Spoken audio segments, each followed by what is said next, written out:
Did you know that an estimated 73% of people who use social media have experienced a form of psychological manipulation known as gaslighting, yet most of them can't even name it? Think about that. Nearly 3 out of every 4 people walking through this digital world are potential victims of a crime they don't even know is being committed. In my line of work, that's what we called the perfect crime. It is a break-in, where the thief not only steals your valuables but convinces you that you misplaced them yourself. They don't just take your sense of security, they take your sense of reality along with it. It reminds me of a con artist we chased for years, a fellow named Smiling Stan. Stan didn't use a gun. His weapons were a warm smile, a firm handshake, and an almost supernatural ability to make you feel like you were the most important person in the world. He targeted a retirement community in Florida, selling shares in a beachfront property development that didn't exist. He didn't just sell them a lie, he sold them a dream, a community. He hosted barbecues, remembered grandkids' birthdays, and listened to their stories for hours. When we finally cornered him, his victims, the people he'd robbed blind, defended him. They picketed the police station. They said we were the ones lying, that we were jealous of their success. Stan had so thoroughly warped their reality that they would rather believe the man who stole their life savings than accept the uncomfortable truth. This is the exact mechanism at play on your phone every single day. The term gaslighting comes from an old play where a husband systematically dims the gaslights in the house but convinces his wife she is imagining it, making her believe she's going insane. In the digital world, the flicker of the lamp is the deleted comment, the edited caption, the post that conveniently disappears. It's an influencer showing you their perfect, unfiltered day, and when you feel a pang of inadequacy because your life doesn't look like that, you blame yourself. You think, I must be the problem. I'm not trying hard enough. Let's make it practical. A wellness influencer posts a video about their new, extremely restrictive diet. A follower, maybe a nutritionist or just someone with common sense, comments, "This looks like it lacks essential nutrients and could be dangerous." Within minutes, that comment is either deleted or buried under an avalanche of replies from the influencer's tribe. You're just a hater. You're projecting your own insecurities. If you don't like it, just unfollow. The original commenter is left reeling, thinking, was I wrong to be concerned? Am I just being negative? The manipulator and their army have successfully dimmed the lights, making the questioner doubt their own valid perception. The lie becomes the accepted truth of the community. So let me ask you this, and be honest with yourself. Have you ever found yourself second-guessing your own memory of something you saw online? Or when was the last time a comment section made you feel like you were the crazy one for having an opinion that went against the grain? That feeling of disorientation, of self-doubt, that's the edge of the crime scene. That's the first sign that someone is trying to control your reality. Every seasoned detective knows that the environment of a crime dictates the criminal's methods. A cat burglar in a high-rise operates differently than a stick-up artist in a liquor store. The tools change, the approach changes. It's the same with digital manipulation. The platform, the digital environment, determines the gaslighter's tactics. They have different weapons on Instagram than they do on Twitter or TikTok. To protect yourself, you first have to understand the specific nature of the threat. Let's start with Instagram. Its primary weapon is reality distortion. It's a visual platform designed to present life not as it is, but as we wish it could be. This is more insidious than simple photo editing.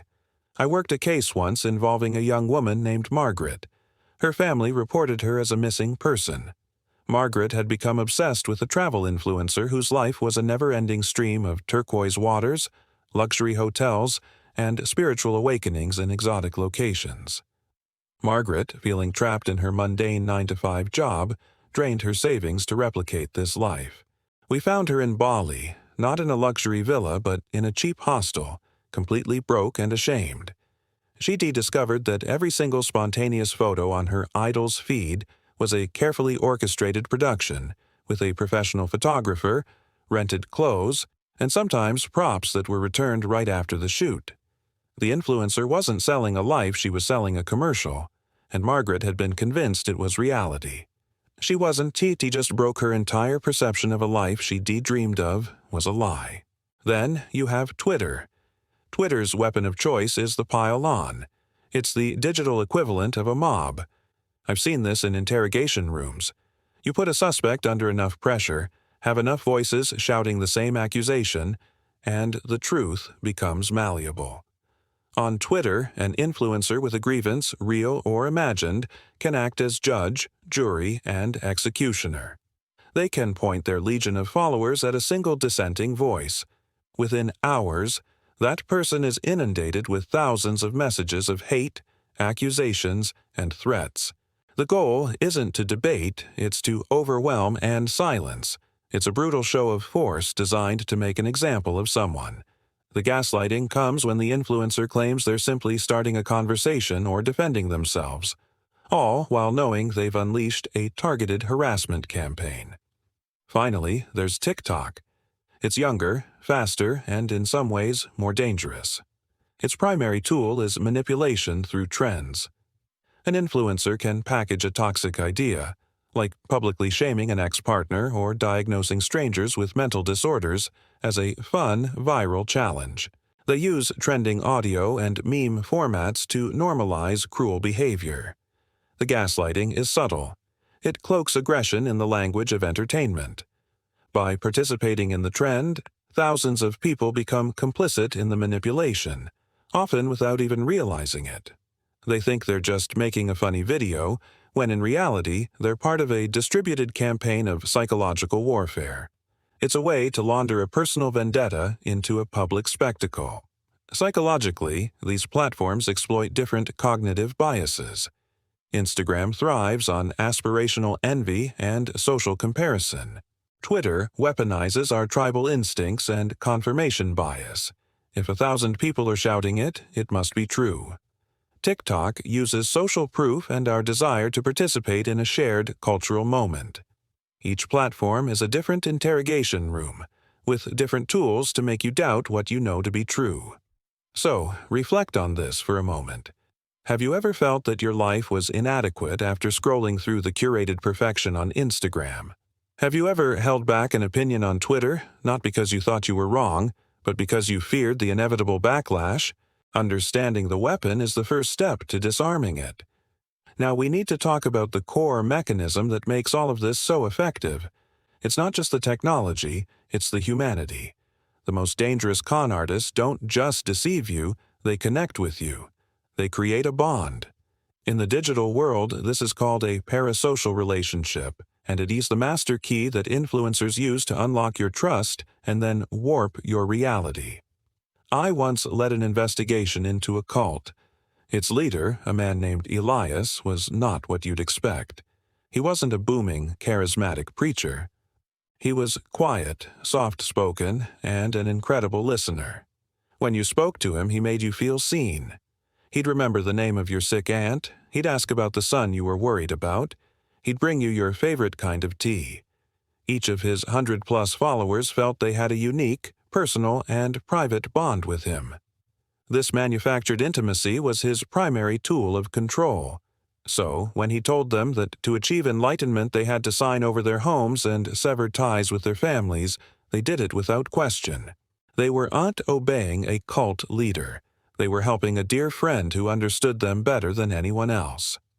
A parasocial relationship is exactly this, but at scale. It's a one-sided connection. You, the follower, invest your time, your emotional energy, and your attention. You watch their daily videos, learn about their struggles, their triumphs, their pets. You feel like you know them. But to them, you are a number, a view count, a like. They are a performer, and you are their audience, but they have perfected the art of making it feel like a friendship. They do this by sharing carefully selected secrets, filming in their bedrooms, using phrases like, "Hey guys," or "Let's have some real talk." They create the illusion of a two-way street when it's a one-way mirror. This perceived intimacy becomes the perfect weapon for gaslighting. Let's say an influencer promotes a ridiculously overpriced and ineffective skincare product. A handful of followers buy it and report back, "This doesn't work," or "This gave me a rash." A responsible person would address the product's flaws, but the parasocial gaslighter does something different. They turn on their camera, eyes welling with tears, and say, "I am so hurt right now. I can't believe that after all the vulnerability I've shared with you, after we've built this amazing family together, that some of you would accuse me of intentionally misleading you. I thought you trusted me." Look at what just happened. The conversation is no longer about the faulty product. It's about a personal betrayal. The influencer has reframed a valid customer complaint as a malicious attack on their character, an assault on the friendship they've so carefully cultivated. The followers who were about to complain now feel a wave of guilt. They think, "Oh no, I've hurt my friend." They rush to the influencer's defense, attacking the original critics for being unsupportive and toxic. The legitimate issue is buried, and the influencer's authority is reinforced, not by facts, but by emotional blackmail. This taps into one of our deepest human needs, the need for belonging. Our brains are hardwired for community. An influencer who builds a family or a tribe is hacking this ancient instinct. To be cast out of the tribe is a primal fear. So, when the leader frames criticism as a threat to the group, most people will fall in line to protect their place within it. They will silence their own doubts to maintain the comfort of that one-sided friendship. So ask yourself, is there an online creator you feel like you truly know as a friend? Have you ever felt a pang of guilt for disagreeing with them, as if you were being disloyal? Recognizing that feeling is the first step toward seeing the mirror for what it is. There's a particularly insidious flavor of this manipulation that I call the benevolent influencer trap.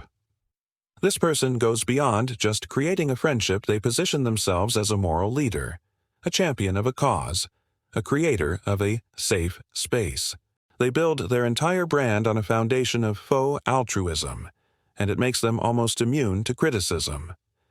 This reminds me of a long con I spent the better part of a year untangling. A man who called himself Brother James started a local animal rescue charity. He was a master of public relations. He was always on the local news, tearfully rescuing a box of abandoned kittens, giving passionate speeches about compassion and community. He built an army of fiercely loyal volunteers who dedicated their evenings and weekends to his cause. The problem was, only a fraction of the donations ever made it to the animals. The rest was funding a gambling addiction and a secret life of luxury. When my team and I finally brought the case to the DA, our biggest obstacle wasn't the evidence, it was his followers. The volunteers picketed, they wrote letters, they accused us of being cruel, heartless monsters trying to destroy a good man. We realized they weren't just defending Brother James. They were defending their own identities. To accept that he was a fraud would mean accepting that all their hard work, their sacrifice, their sense of purpose was built on a lie. They had to believe in his benevolence because it was tied directly to their own sense of self-worth. This is the exact trap laid by the benevolent influencer. They build their platform around a noble cause: mental health advocacy, environmentalism, social justice, you name it. They create a community that they bill as a sanctuary from the toxicity of the outside world. They are the wise, caring leader of this digital flock. The gaslighting occurs at the first sign of accountability. Imagine a popular mental health advocate who preaches kindness and empathy, but is exposed for ruthlessly bullying other creators behind the scenes.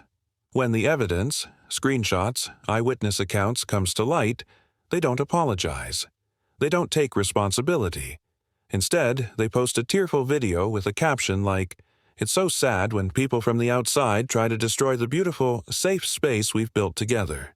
Please send love and light to protect our community from this negativity."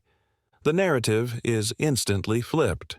The whistleblower, the person who brought a legitimate issue to light, is now framed as an outsider, a hater trying to attack the collective.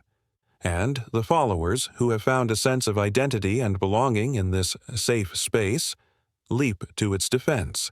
They attack the messenger, not because they are defending the influencer's bad behavior, but because they are defending the community that has become a part of who they are. The influencer has brilliantly made themselves synonymous with the cause. Therefore, any attack on them is an attack on the cause itself and on every member of the tribe. This tactic preys on two powerful psychological principles. The first is in-group, out-group bias. The influencer clearly defines who is in the safe community and who is out, the haters, the critics, the attackers. This makes it incredibly easy for the in-group to dehumanize and attack the out-group. The second is the sunk cost fallacy. The followers have invested so much of their time, their emotion, and their identity into the group that they simply cannot afford to believe it's flawed. Admitting the leader is a manipulator would mean their investment was worthless. It's easier to double down on the lie. So, take a look at the online spaces you inhabit. Do you follow any creators who are the unassailable figurehead of a community? Have you ever witnessed their followers viciously attack someone who offered polite, valid criticism, branding them a hater, trying to tear everything down? This isn't community. It's a defense mechanism for a fragile kingdom. All right, let's get down to brass tacks. In any investigation, once you understand the motive and the method, you start looking for patterns, the behavioral tics, the inconsistencies in the story, the tells. Digital manipulators have their own set of tells. I've compiled a checklist of 5 critical red flags. If you see an influencer exhibiting these behaviors consistently, you are very likely in the presence of a gaslighter. Think of this as your detective's field guide to spotting a con. Red flag number 1. Selective transparency. This is the suspect who tells you almost everything. They will perform vulnerability with incredible skill. They'll share tearful stories about their childhood trauma, their struggles with anxiety, their past failures, all carefully curated to build trust and create that parasocial bond. But the moment you ask them a hard, specific question about a business controversy, an ethical lapse, or a financial partnership, they become incredibly vague. They'll deflect, change the subject, or accuse you of prying. Real transparency is consistent and holds up under scrutiny. Selective transparency is a performance designed to make you trust them so you won't ask the questions that actually matter. Red flag number 2. The perpetual victim narrative. In my experience, the person who is always the victim is usually the perpetrator. Pay close attention to how an influencer frames conflict. When a product launch fails, is it because of their poor planning? Or is it because the manufacturer, the shipping company, and the postal service all conspired against them? When they receive criticism, is it a chance for reflection? Or are they being bullied, harassed, and attacked by haters? A constant victim narrative is a massive red flag for a personality that refuses to take responsibility for anything. It's a powerful tool that deflects all accountability and manipulates followers into a protective, parental role. Red flag number 3. Comment and audience manipulation. This is the digital equivalent of scrubbing a crime scene. A healthy, confident person is not afraid of dissent. A manipulator is terrified of it. Watch their comment sections. Are they an echo chamber of relentless positivity? Are thoughtful, critical comments mysteriously gone minutes after they're posted? Do they block anyone who dares to disagree? They are curating a false consensus. They are building a Potemkin village where it looks like everyone adores them and agrees with everything they say. This makes anyone with a dissenting opinion feel isolated and wrong, a core tactic of gaslighting. Red flag number 4. Reality editing. The digital world allows for a frightening level of historical revisionism. This goes beyond just deleting an embarrassing old photo. This is about actively altering the evidence trail to fit their current narrative. They will delete old videos that contradict what they're saying today. They'll go back and edit the captions on old Instagram posts to change their meaning entirely. I once saw an influencer who built a career on body positivity get called out for old posts where she was promoting dangerous diet teas. Within an hour, her entire post history before a certain date was wiped clean. It's a clear sign of someone who is not evolving, but rather covering their tracks. Red flag number 5. Follower weaponization. We've touched on this, but it deserves its own spot on the list because it's one of the most cowardly and destructive tactics. When faced with legitimate criticism, the influencer won't engage with it directly. Instead, they will post a vague, emotional story or video to their millions of followers. Something like, "I'm having such a hard day. The amount of hate I'm getting is just overwhelming. I don't know why people are so cruel. They don't name the critic, but they don't have to. They know their most zealous followers will consider it a call to arms. They'll hunt down the source of the hate and unleash a torrent of abuse. This gives the influencer plausible deniability. I never told them to do that," while achieving their goal of silencing the critic through intimidation. They lit the fuse and then pretended to be surprised by the explosion. Think about the creators you follow. Which of these have you seen in the wild? Did you recognize it as a red flag at the time? Or did it just seem like part of the normal online drama? Learning to spot these patterns is like learning to read the tells at a poker table. It changes the entire game. There's one more accomplice in this crime we need to discuss. This one isn't a person, but it's just as culpable. It's the algorithm. The very code that runs these social media platforms is designed in a way that creates the perfect breeding ground for gaslighting. It builds the interrogation room, locks the door, and soundproofs the walls. I call it the echo chamber effect. Imagine you're interviewing a suspect, but instead of an empty room, you place them in a room with one-way mirrors. Behind the mirrors, you have a team that listens to what the suspect wants to hear and then broadcasts those same ideas back into the room through hidden speakers. If he mentions a conspiracy, the speakers whisper more details about the conspiracy. If he blames someone else, the speakers agree with him. Before long, the suspect is not just telling his story, he's living in a world that confirms his every delusion. He becomes absolutely convinced of his own distorted reality. The algorithm is the team behind the mirror. Here's how it works. When you watch an influencer's video, like their post, or leave a positive comment, the algorithm logs it. It says, "Subject enjoys this content." Its prime directive is to keep you on the platform as long as possible, so it dutifully starts feeding you more of the same. It shows you more posts from that influencer. It shows you content from their fans. It recommends other creators who have the exact same message.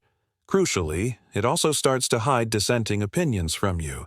The user who posted a well-researched video debunking your favorite influencer's claims, the algorithm will likely bury it, because showing it to you might cause cognitive dissonance and make you close the app.